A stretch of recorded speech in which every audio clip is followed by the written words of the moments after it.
Praise the Lord everyone. परमेश्वर का धन्यवाद करते हैं, परमेश्वर ने आज का हम दिन दिखाया और ये खूबसूरत सा वचन परमेश्वर का आज मुझे मिला है, जो कि भजन संहिता 32:8 में लिखा है। मैं तुझे बुद्धि दूंगा और जिस मार्ग में तुझे चलना होगा उसमें तेरी अगुवाई करूंगा। मैं तुझ पर कृपा दृष्टि रखूंगा और सम्मति दिया करूंगा। तुम घोड़े और खच्चर के समान न बनो जो समझ नहीं रखते। और ये दाऊद का भजन है, जो उसने तब लिखा था जब उसे गुनाहों की माफ़ी मिल गई थी। वचन में ऐसा लिखा है। तो ये सारा जो भजन संहिता 32 है, ये हमारे गुनाहों की माफ़ी के लिए हम इसको डेली भी पढ़ सकते हैं। तो परमेश्वर ने हमसे इतना बड़ा वादा किया है, परमेश्वर का धन्यवाद करते हैं। दाऊद जो है, परमेश्वर के लिए इतने सारे दाऊद ने वचन लिखे हैं, भजन संहिता में है, बहुत सारे चैप्टर उसके हैं भजन संहिता में। तो उसने हमें बहुत सी बुद्धि की बातें बताई है भजन संहिता के द्वारा भी। तो जैसे लिखा है कि मैं तुझे बुद्धि दूंगा, जिसमें चलना होगा उसमें तेरी अगुवाई करूंगा। सचमुच परमेश्वर जो है हमें बुद्धि देने वाला परमेश्वर है, और जिस रास्ते में हम चलते हैं उस मार्ग में, उस रास्ते में हमारी अगुवाई करता है परमेश्वर। हम इस लायक नहीं है, हमें नहीं पता होता कि हम किस रास्ते पे जा रहे हैं। हमें कुछ नहीं पता होता कि हम दुनिया में जब चलते हैं गलत रास्ता है या सही रास्ता है, लेकिन परमेश्वर का आत्मा जो है हमारी अगुवाई करता है। परमेश्वर का आत्मा हमें जो है, अगर हम गलत जा रहे होते हैं तो हमारे मन में डर पैदा कर देता है कि हम गलत हैं। अगर हम सही जा रहे होते हैं तो हमारे मन में एक आनंद और खुशी सी आ जाती है कि हमने सही किया है। तो परमेश्वर जो है, और ये चीज़ें हमें कैसे समझ लगती है? बुद्धि के द्वारा, कि हम सही कर रहे हैं कि गलत कर रहे हैं। ये परमेश्वर ही हमें ये सारी चीज़ें सिखाता है।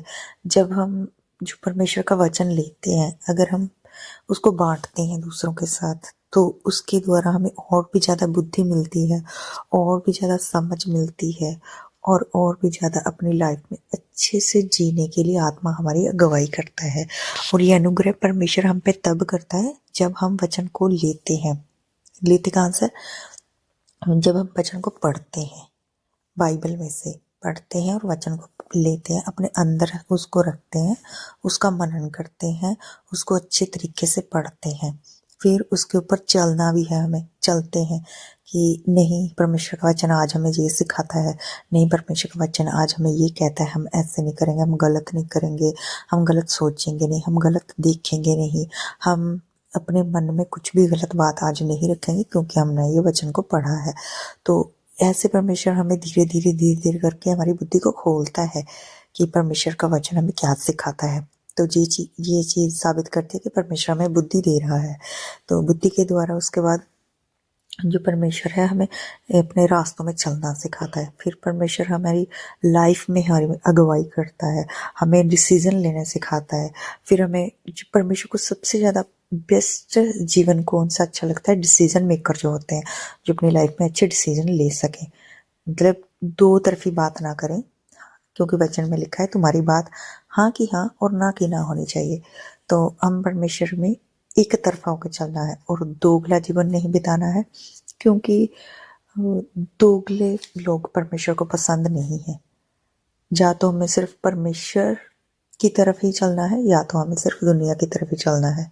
जो दोगले लोग होते हैं, वचन में भी कहीं लिखा है, अच्छे से याद नहीं है, जैसे हम कहावत में बोल देते हैं, कहावतें होती हैं पर पंजाबी हिंदी में, तो दो बेड़ियों में पैर रखने वाले हमेशा डूबते हैं। इसीलिए हमें सिर्फ एक बेड़ी में चलना है, जो कि परमेश्वर ने हमें दी है। तो ये संसार का सागर है, इससे हमें दूरी बनाकर रखनी है। ऐसा नहीं कि हमें संसार को छोड़ना है, संसार में चलना भी है, पर ऐसे चलना है कि जैसे आत्मा हमारी अगुवाई करे। हमें शारीरिक चीज़ों पे नहीं ध्यान देना है, आत्मिक चीज़ों पे ध्यान देना है, क्योंकि समय निकट है। परमेश्वर जल्द ही धरती पे आने वाले हैं। हमें तैयारी रखनी है परमेश्वर के साथ उठाए जाने के लिए। परमेश्वर हमें जरूर उठाएगा अगर हम परमेश्वर का काम करेंगे, क्योंकि वचन में यही लिखा है कि तुम्हें सुसमाचार देना है सबको। जो परमेश्वर की जो महान आज्ञा है कि जाओ सब जाति के लोगों को पिता पुत्र पवित्र आत्मा के नाम से बपतिस्मा दो और चेला बनाओ ना। तो ये परमेश्वर की महान आज्ञा है। तो इसके बारे में हमें ज़्यादा से ज़्यादा मनन करना है, क्योंकि समय निकट है। तो ये अच्छा, हम दूध लेने के लिए जा रही थी सुबह, धूप अच्छी निकली हुई थी, ठंड भी ज़्यादा थी। ये पशुओं के चारे के लिए रास्ता ऐसे बंद करते हैं, आगे सीढ़ी लगाई लोहे की, आगे डंडा लगाया हुआ। लोग के दिमाग खराब है, प्रॉब्लम है ना, टेक्निकली प्रॉब्लम है लोगों के दिमाग में अब ज़्यादा आ रही है क्योंकि शैतान ज़्यादा एक्टिव है आजकल के समय में। उसको पता है कि उसका समय निकट है, प्रभु यीशु मसीह जल्दी इस धरती पे आ रहे हैं अपने लोगों को लेने के लिए। हम दूध लेने के लिए जब गए तो दूध लेकर मैं वापस आई तो मुझे याद आया मैं अपनी फ्रेंड के पास जाऊंगी, मुझे कुछ काम था उनसे, तो मैं उनके घर सीधी चली गई। तो मैं क्या कह रही थी, तो जैसे परमेश्वर का समय निकट आ रहा है, शैतान ज़्यादा से ज़्यादा एक्टिव हो रहा है क्योंकि लोग जो हैं जो काम करते हैं, कभी नोट करना कि लोग शैतानी चीज़ों पे काम कर रहे हैं, जैसे कि माइंड में हरासमेंट लेके चलते हैं, माइंड में डिप्रेशन लेके चलते हैं, माइंड में अपने बुरी चीज़ें लेके चलते हैं कि दूसरों को कैसे परेशान करना है। ये चीज़ें, ये हमारे घर की बैक साइड है, ये चीज़ें आजकल ज़्यादा हो रही है क्योंकि शैतान बहुत एक्टिव है। तो ये कपड़े वाला सुबह सुबह आ गया था कपड़े बेचने के लिए, तो मैं अपने फ्रेंड के घर से गई तो वापस दूध लेकर गई। मैंने घर पे काम लगाया तो कपड़े वॉश करने के लिए, क्योंकि हम सर्दियों के कपड़े वॉश कर रहे हैं, रजाइयाँ और कंबल वॉश कर रहे हैं कि धूप लग रही है, फिर उसके बाद बारिश स्टार्ट हो जाती है, फिर देर हो जाती है मार्च अप्रैल के लिए, जब ज़्यादा गर्मी हो जाती है तब उठाने पड़ते कपड़े, इसलिए हम वॉश कर रहे हैं। तो मेरी सास बोल रही थी कि मुझे शॉप से कुछ ला दो, तो हम शॉप पे गए थे। यार मेरा बेटा, आज हम अपने मोहल्ले वाली शॉप में गए थे, बच्चे स्कूल के लिए भी जा रहे थे। ये हमारे मोहल्ले की शॉप है, यहाँ पे हम आए थे सामान लेने के लिए, और मेरा बेटा बैलून के पीछे पड़ गया था कि मुझे बैलून ही लेना है, बैलून ही लेना है। हम वापस आए तो ये रास्ते में प्रेस करने वाला, आयरन, कपड़े आयरन करने वाले अंकल आए हुए थे।